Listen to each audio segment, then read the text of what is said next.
Los sentidos de las plantas. Capítulo 1. Luces, colores y plantas. Llamamos luz a una clase de energía que es capaz de estimular el sentido de la visión humana. Y llamamos color a la cualidad visible o modo en que los objetos son capaces de reflejar o transmitir esas radiaciones de la luz. Luz y color son, por tanto, dos conceptos inseparables. Como sabemos, la luz es una forma de radiación electromagnética, un tipo de energía que viaja en ondas, como las de radio, las de los microondas o las de los rayos X. Cada onda electromagnética tiene una longitud de onda particular o distancia desde una cresta a la otra. Llamamos frecuencia de una onda al número de veces que vibra. Cuanto más corta es la longitud de onda, más alta es la frecuencia y mayor la energía que transmite. La frecuencia de una onda se mide en ciclos por segundo o hercios. Aquí tenemos una onda que vibra 10 veces por segundo, la primera, o sea, es de 10 hercios, y otra, la de abajo, que vibra 30 veces, por tanto es de 30 hercios. Para medir las longitudes de onda utilizamos el nanómetro, que equivale a una milmillonésima parte de un metro, o a una millonésima parte de un milímetro. El símbolo del nanómetro es nm. Aquí vemos la fórmula. El nanómetro se usa para expresar dimensiones en la escala atómica. Por ejemplo, el diámetro de un átomo de helio es de 0,1 nanómetro. El diámetro de un ribosoma es de unos 20 nanómetros. El virus de la hepatitis tiene 30 nanómetros. Y el diámetro del coronavirus puede oscilar entre 50 nanómetros y 140. Pero si el nanómetro os parece muy pequeñín, imaginaros cómo debe ser el yoctómetro, porque en un nanómetro podrían caber 1000 billones de yoctómetros. Es más pequeño que un átomo. Aquí tenéis un yoctómetro circulando. Pero bueno, será mejor no divagar y volver a la luz. Por lo general, las radiaciones electromagnéticas se clasifican en 7 tipos fundamentales, basándose en su longitud de onda. Ondas de radio, microondas, infrarrojos, ondas que podemos ver y que percibimos como luz, ondas ultravioletas, rayos X y rayos gamma. A esa franja de ondas que los humanos podemos ver la llamamos espectro visible, luz visible o simplemente luz. No hay límites exactos en el espectro visible. El ojo humano típico responde a longitudes de onda desde 380 a 750 nanómetros, aunque en casos excepcionales algunas personas pueden ser capaces de percibir longitudes de onda desde 310 hasta 1050 nanómetros. Como vemos, las ondas con más nanómetros, con una longitud de onda mayor, son las rojas. Ahí está con unos 700 nanómetros. Las naranjas, 600 nanómetros. Las amarillas, 580 nanómetros como media. Las verdes, 550 nanómetros. Azules, 475. Añil, 450 nanómetros. Y violetas, 400. Luego vendría ya las que no son visibles, ultravioletas, rayos X y rayos gamma. Los colores son luz y lo que llamamos luz blanca es la mezcla de todos los colores del arco iris. Esto lo sabemos porque la luz blanca o visible puede descomponerse en luces monocromáticas, siempre que atraviese algún obstáculo que obligue a las diferentes ondas que constituyen la luz blanca a viajar a velocidades diferentes. Por ejemplo, un prisma transparente. La primera explicación del espectro visible viene de Isaac Newton, quien escribió sobre la dispersión y agrupación de la luz blanca mediante el uso de prismas. Y aquí observamos el fenómeno inverso, de cómo la refracción que forma el espectro visible de la luz se une al atravesar otro prisma formando luz blanca. Las gotas de agua de la atmósfera actúan como prismas que descomponen la luz blanca en la escala cromática visible o arco iris. Actualmente se considera que la luz puede comportarse como onda o como partícula. Es la llamada dualidad onda-corpúsculo, un concepto de la mecánica cuántica según el cual no hay diferencias fundamentales entre partículas y ondas. Las partículas pueden comportarse como ondas y viceversa. Un pigmento es una molécula que absorbe luz y presenta un color. Las plantas contienen una gran variedad de pigmentos que dan lugar a los colores que en ellas observamos. Obviamente, las flores y los frutos contienen muchas moléculas orgánicas que absorben luz. Cuando decimos que una molécula de pigmento absorbe una determinada longitud de onda de luz, nos referimos a la luz como partícula cargada de energía, según los electrones que al ser excitados cambian de orbital. Pero que nadie se vaya a creer que el proceso es sencillo. Nosotros dejaremos al estroma del cloroplasto que haga sus reacciones y nos creeremos lo que los ingenieros moleculares nos vayan contando. Creo que, sintetizando, podemos llegar a unas sencillas conclusiones. Los colores de los objetos que nosotros vemos son el resultado de la interacción de las diferentes ondas de luz con la materia.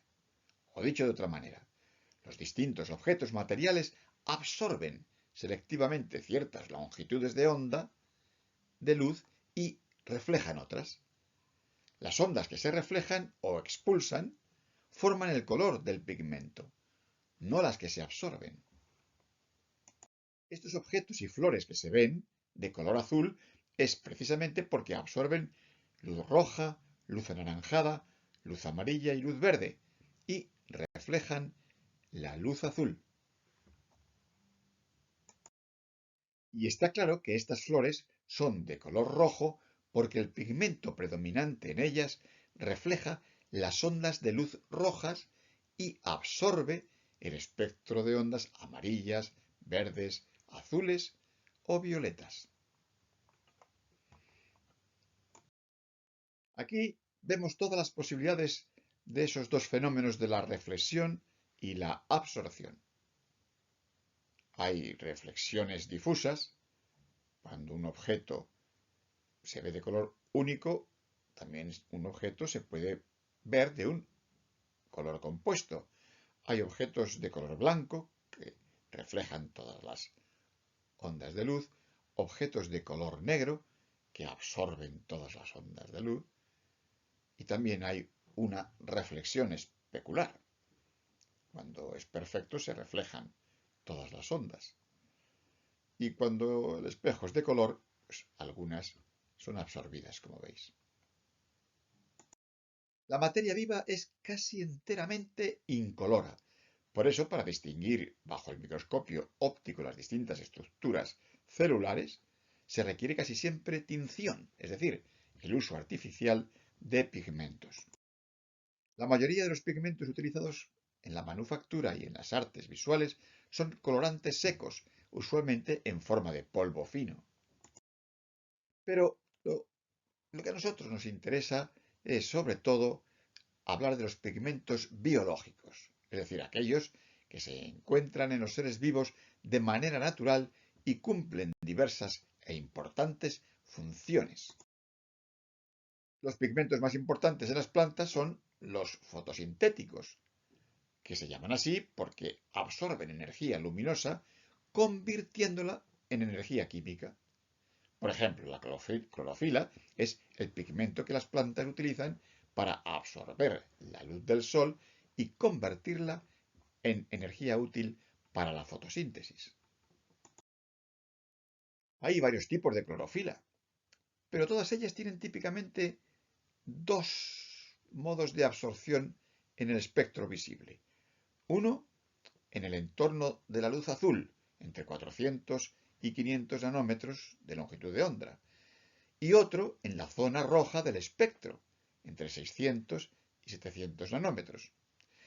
Sin embargo, ambas clases de clorofila reflejan la parte media del espectro, la más nutrida y correspondiente al color verde, entre 500 y 600 nanómetros. Esta es la razón por la que las clorofilas tienen color verde y se lo confieren a los organismos o aquellos tejidos que tienen cloroplastos activos en sus células, así como a los paisajes que forman. La mayoría de organismos fotosintéticos tienen una diversidad de pigmentos. Además de la clorofila en las plantas, son también muy importantes los carotenoides, que intervienen en el proceso de maduración de los frutos y la senescencia, la vejez de las hojas. Cada pigmento fotosintético está especializado en absorber un conjunto de longitudes de onda o de energía, o espectro de absorción, como queráis llamarlo. Pero entre todos ellos, entre todos los pigmentos, consiguen absorber la mayor parte de ondas y aprovechar así el máximo de energía de la luz. La clorofila A, la clorofila B, el caroteno, la ficolitrina, la ficocianina, etcétera, son pigmentos que se especializan en esa absorción de ondas lumínicas. Aquí observamos una superposición de espectros de las clorofilas A y B, el betacaroteno y otro pigmento, la enina. Mientras que las clorofilas y el betacaroteno absorben en las partes de luz amarillas y rojas del espectro visible, la enina absorbe principalmente en la parte verde del espectro, donde las clorofilas no absorben nada, como hemos visto. Los carotenoides son pigmentos rojos, anaranjados o amarillos. Los brillantes carotenoides encontrados en frutos, como el rojo del tomate, que es el licopeno, el amarillo de las semillas del maíz, que es la zeaxantina, o el naranja de una cáscara de fruta de naranja, que es el betacaroteno, se utilizan como avisos para atraer animales, que pueden ayudar a dispersar las semillas de las plantas cuando van a por ellas. ¿Y por qué son rojos estos pigmentos? Pues efectivamente, porque absorben la luz violeta y verde, azulada, y reflejan las ondas de luz roja, el color del cual les vemos. Los cromoplastos son órganos muy pequeños que actúan como factorías de producción, como fábricas, y también almacenan los pigmentos a los que se deben los colores anaranjados o rojos de flores, raíces o frutos. Los cromoplastos que sintetizan la clorofila reciben el nombre de cloroplastos y en ellos se lleva a cabo la fotosíntesis. Los pigmentos de la clorofila, aquí los vemos, son clorofila A, que es un verde intenso, clorofila B, verde, carotenos, naranja, xantofilas, amarillo, antocianinas, rojizo, púrpura o azulado, y las ficobilinas, rojas. Durante la maduración de los frutos, los cloroplastos verdes, por la clorofila, se transforman en cromoplastos amarillos o rojos. Ese paulatino cambio de verde a rojo que especialmente se aprecia en el tomate o en el pimiento. En la fotosíntesis, el pigmento clorofila no actúa solo, sino que los pigmentos carotenoides ayudan a capturar la luz, como hemos visto, esa especialización, y tienen además una función importante al deshacer el exceso de energía luminosa. Es decir, cuando una hoja está expuesta a pleno sol, recibe una cantidad enorme de energía. Si dicha energía no se maneja adecuadamente, podría dañar la maquinaria fotosintética. Los carotenoides de los cloroplastos ayudan a absorber el exceso de energía y a disiparla como calor. Otro tipo de pigmentos son los fotoprotectores. Son moléculas que protegen a la materia viva de los efectos lesivos de la luz ultravioleta. En los animales vertebrados, los más importantes son las melaninas. Conocemos que el albinismo es un trastorno que afecta al nivel de producción de melanina en los animales y por eso produce el albinismo. En las plantas, la misma función protectora la realizan, por ejemplo, los pigmentos llamados antocianinas, que dan color azul, sobre todo a los pétalos de las flores. Hay pigmentos también que se encargan de dar una imagen visible. En los organismos que interaccionan con animales, incluidos otros animales de la misma o de distinta especie, es útil producir cierta imagen, para lo que los pigmentos distribuidos por la superficie corporal pueden ser fundamentales, interviniendo en fenómenos como el mimetismo, es decir, en la copia de la apariencia o conducta de otro ser vivo para beneficio del más débil, o también para camuflarse, ocultándolo generalmente mediante cambios de coloración. En las plantas sabemos que los pigmentos que permiten a las flores presentar colores variadísimos y atractivos a los insectos tienen una enorme importancia para la reproducción. Hay también pigmentos respiratorios. Son sustancias cuya afinidad por el oxígeno es aprovechada en animales para transportarlo o retenerlo, como hace la hemoglobina de la sangre, o el pigmento respiratorio hemocianina, que es responsable del color púrpura de este cangrejo. Y hay también pigmentos relacionados con la temperatura.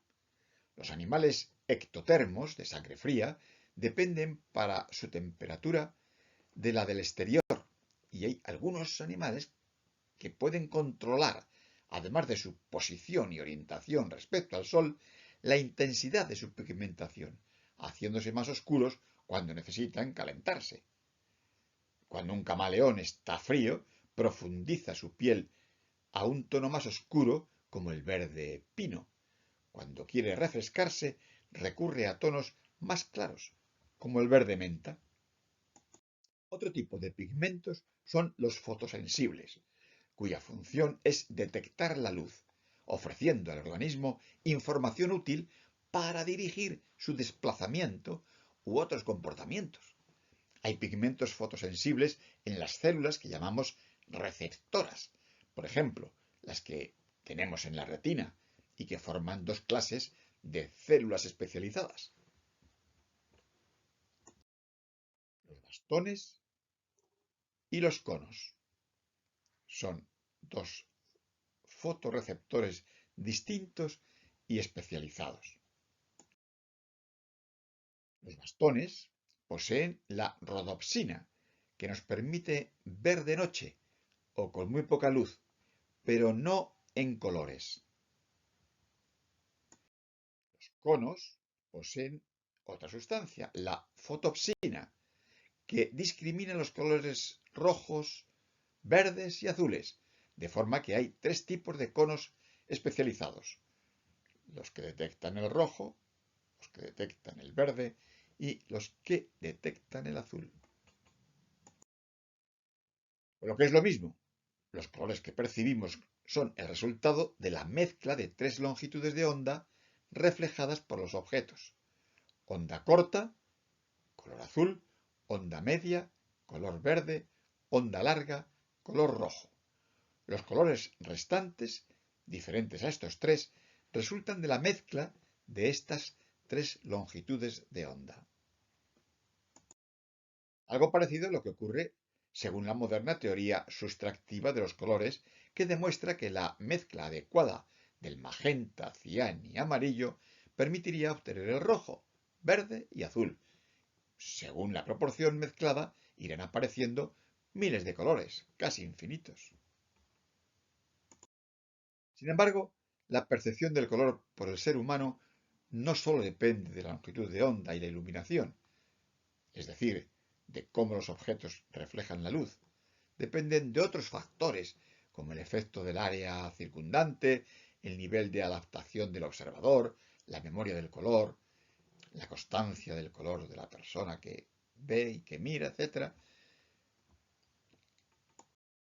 Pero sobre todo, será el cerebro quien procesará la información que le llega de los colores y después de contrastarla con su experiencia de alegrías, miedos, deseos o intenciones, preparará una respuesta ante esta información del color, ante esta información de longitud de onda. Si os parece, vamos a ver un poco de cerca un ejemplo con el color verde.